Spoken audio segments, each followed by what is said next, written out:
Sugestión y catarsis, dos fenómenos mentales que determinaron el establecimiento de la psicología y las ciencias conductuales. Este video se divide en primera y segunda parte, comenzando con el fenómeno de sugestión. Las imágenes que verás a continuación fueron generadas con inteligencia artificial. Se limitan a ejemplificar la información que te comparto y en ningún momento hacen referencia a algún rasgo físico, cultura, nacionalidad, identidad de género, asociación social, política, religiosa o cualquier preferencia cultural en específico. Si te identificas con la información y lo consideras necesario, te invito a consultar los servicios de atención a la salud de tu preferencia. También puedes contactarme en privado para recibir orientación. En sitios web de acceso público como Wikipedia pueden encontrarse definiciones que explican el fenómeno de sugestión como un proceso a través del que algunas personas, medios de comunicación y diversos productos culturales en general y artísticos en específico orientan e inducen ideas y pensamientos, sensaciones, emociones, sentimientos, comportamientos y actitudes con diferentes objetivos y propósitos, aunque puede suceder sin intención específica de provocarlo. Como fenómeno mental está repleto de matices, y el umbral de sus efectos, es decir, el nivel mínimo de exposición que hace perceptible los efectos de la sugestión, varía con características personales y ambientales de cada situación, hasta incluso originar síntomas delirantes y o alucinatorios, o confundirse con ellos. Podemos distinguir diferentes formas de sugestión y clasificarlas bajo diferentes criterios. Por la presentación del estímulo, las sugestiones pueden ser directas, se identifican en expresiones explícitas de aquello que se pretende inducir u obtener, como peticiones, órdenes, instrucciones y señales. Este tipo de sugestiones están relacionadas con el concepto de autoridad y suelen aplicarse cuando se desea obtener el cumplimiento de instrucciones sin mucha reflexión o cuestionamientos de por medio. Resultan efectivas en actividades que requieren alta eficiencia y precisión. Comúnmente implican una serie de aprendizajes previos y una preparación formal. Las sugestiones indirectas relacionan sugerencias explícitas e implícitas para inducir diversos tipos de respuesta. Se presentan a través de estímulos que inducen respuestas cognitivas, sensoriales, motoras, emocionales o afectivas sin la advertencia de la persona sugestionada, o sin relación aparente entre el estímulo y la respuesta. Entre los ejemplos más comunes podemos observar algunas estrategias de marketing en mercadotecnia, en recursos artísticos como la metáfora o los chistes en espectáculos de entretenimiento. Por sus efectos o tipos de respuesta, las sugestiones pueden ser motoras, sensoriales y cognitivas. Las sugestiones motoras son todas aquellas cuyo propósito es inducir efectos en el movimiento corporal, como tensión y distensión muscular. Podemos observar ejemplos claros en técnicas de meditación como mindfulness, la técnica de relajación progresiva incluida en algunos tratamientos para atender condiciones como distrés y ansiedad o en juegos y espectáculos de ilusión. Las sugestiones sensoriales alteran la percepción de los estímulos, como cambios inexistentes en la temperatura o en las características físicas de los objetos, como el peso o la textura. Mientras que las sugestiones cognitivas influyen en procesos como el aprendizaje, al inducir, suprimir o modificar ideas, pensamientos y actitudes. Por el tipo de estímulos que se utilizan, las sugestiones pueden ser visuales, auditivas o kinestésicas. Las sugestiones visuales emplean representaciones materiales con características específicas para inducir los efectos deseados. Pueden incluir la presencia o ausencia de objetos llamativos, imágenes, videograbaciones e ilusiones ópticas. Las sugestiones auditivas se aplican a través de diversos estímulos sonoros y musicales, como indicaciones verbales, enunciación o repetición de frases, estruendos, ritmos lentos o acelerados, acordes menores, mayores, disonancias, efectos en los que el sonido se distribuye en varias direcciones, etc. Las sugestiones kinestésicas recurren a estímulos sensoriales como los táctiles, olfativos y gustativos. Dependiendo de la persona que aplica la sugestión, estas pueden ser autodirigidas o aplicadas por especialistas. La autosugestión consiste en emplear las técnicas de sugestión para autoinducir respuestas deseadas, como estados de relajación, mejoras en el performance de diferentes actividades, concentración, gestión emocional, control cognitivo y conductual.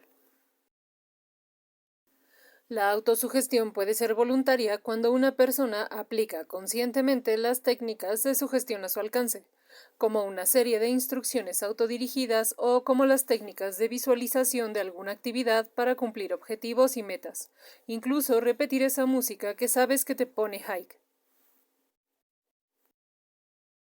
También puede ser involuntaria cuando hay ausencia de reflexión o dificultad para advertir las ideas, pensamientos, percepciones, emociones, deseos, conductas y estímulos ambientales que por su repetición y exposición habitual condicionan un efecto o estado determinado, como la agresividad, la tristeza y el miedo. La autosugestión involuntaria puede reconocerse, por ejemplo, en lo que popularmente se conoce como autosabotaje. Entre las técnicas de sugestión aplicadas por especialistas, la División 30 de la Asociación Americana de Psicología, Sociedad de Hipnosis Psicológica, define la hipnosis o sugestión hipnótica como un estado de conciencia que involucra la atención selectiva o localizada, reduciendo la conciencia periférica o del entorno, caracterizado por una mejoría en la capacidad de respuesta a la sugestión.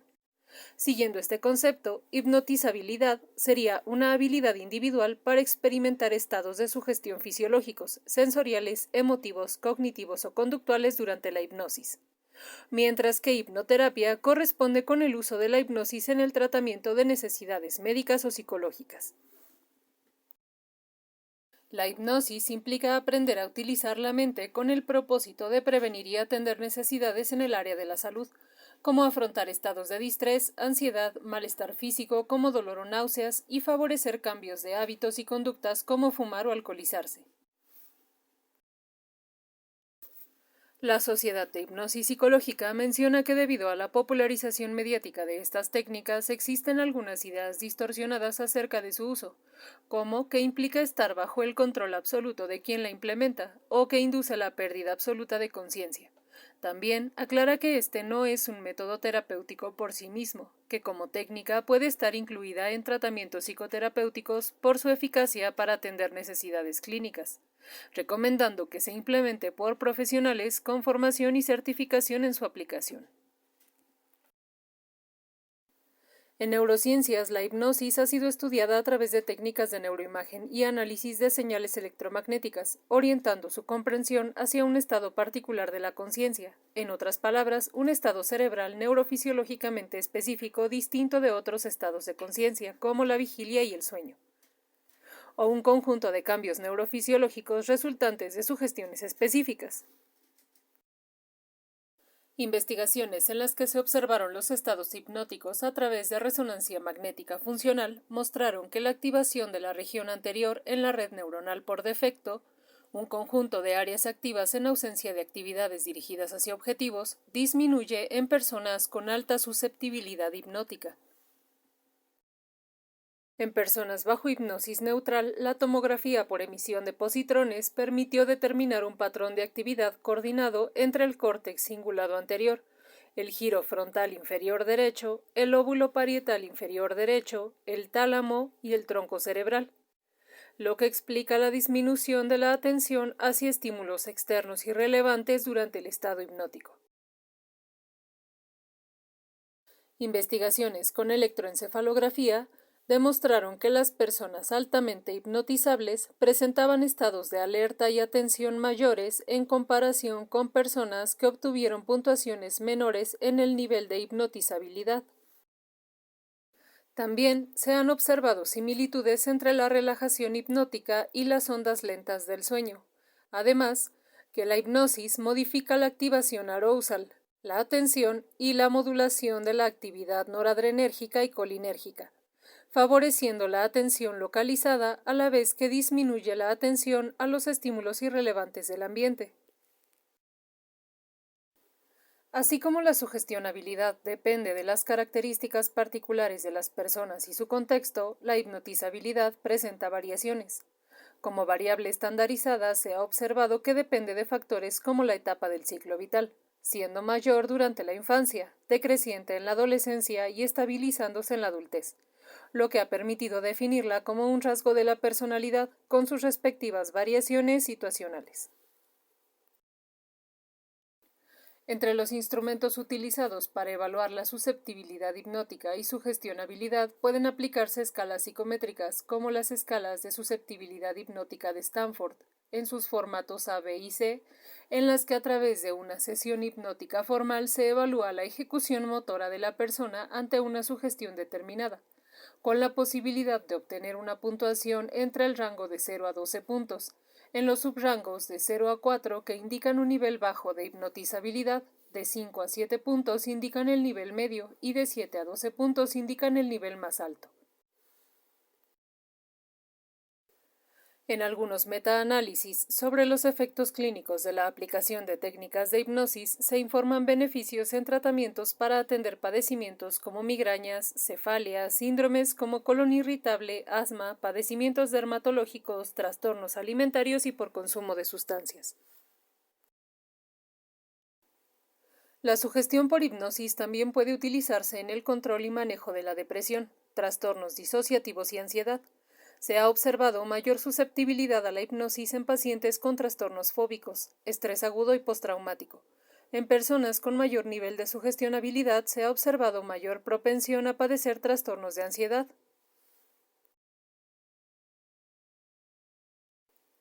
La teoría cognitivo-comportamental de Theodore Barber considera la inducción hipnótica como una estrategia motivadora, proponiendo tres aspectos indispensables en su efectividad: actitudes, motivaciones y expectativas, que facilitan la imaginación y la implicación afectiva de la persona sujeta a las técnicas de hipnosis.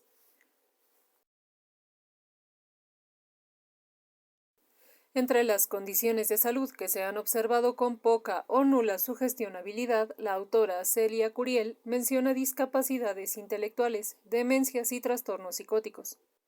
Otros fenómenos mentales, como los sesgos cognitivos y diversos efectos psicológicos, dependen directa o indirectamente de la sugestión y sugestionabilidad, como el efecto del buen participante, definido después de reconocer que durante diferentes tipos de tratamientos e investigaciones las personas tendemos a alterar nuestro comportamiento momentáneamente para favorecer las expectativas de la investigación, el tratamiento o de las personas responsables de sus aplicaciones.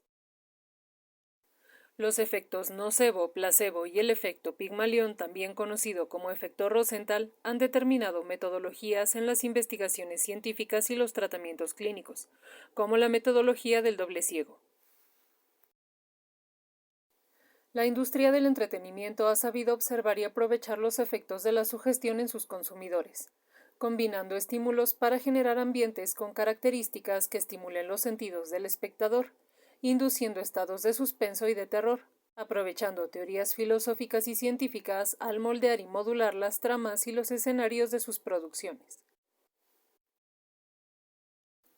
Teorías como el inconsciente colectivo de Sigmund Freud, los arquetipos de Carl Gustav Jung, la angustia y lo ominoso de Freud y Jacques Lacan, o el valle inquietante de Masahiro Mori. Conocimientos sobre los sesgos cognitivos y las fobias humanas que se reflejan en recursos visuales como el vacío, las profundidades, espacios lúgubres, angostos y oscuros, o interminables y desolados ambientes extremos o catastróficos, cataclismos, distopías, inclusive apocalipsis. También condiciones desoladoras como enfermedades o vulnerabilidad extrema, personajes perversos de aspecto encantador o inocente, cuasimorfos o deformes, híbridos y cyborgs, que entran y salen de cuadro, aprovechando la tensión que generan la incertidumbre, la espera y la sorpresa, anunciadas por efectos visuales y auditivos, narrativas ambivalentes que por sus características generales podrían encajar en las experiencias pasadas o en las expectativas de cualquiera, asimiladas y asumidas por el efecto Forer. Así han surgido mitos, leyendas, cuentos de terror, casas de espantos, el creepypasta de las redes sociales y multiplicidad de expresiones artísticas como obras teatrales, literarias, películas y videojuegos. La sugestión, como la mayoría de fenómenos físicos y mentales, se vincula estrechamente con otros, como la catarsis, que consiste en la experimentación y expresión o liberación de estados emocionales y afectivos a partir de la sugestión inducida por diferentes estímulos, o la proyección de dichos estados mal gestionados o reprimidos en el pasado ante la estimulación ofrecida por ambientes con características específicas. En la segunda parte de este video compartiré un poco de información sobre ella, sus características más sobresalientes, su relación con el desarrollo de las ciencias conductuales y algunos ejemplos de sus efectos en la vida cotidiana. Si tienes alguna aportación sobre el tema, me gustaría mucho leerla en comentarios. Puedes contactarme en privado a través de las redes sociales del canal o escribir a la dirección de correo electrónico que aparece en tu pantalla. Si llegaste hasta aquí, gracias. Que hayas disfrutado las celebraciones de otoño y tus historias de terror favoritas.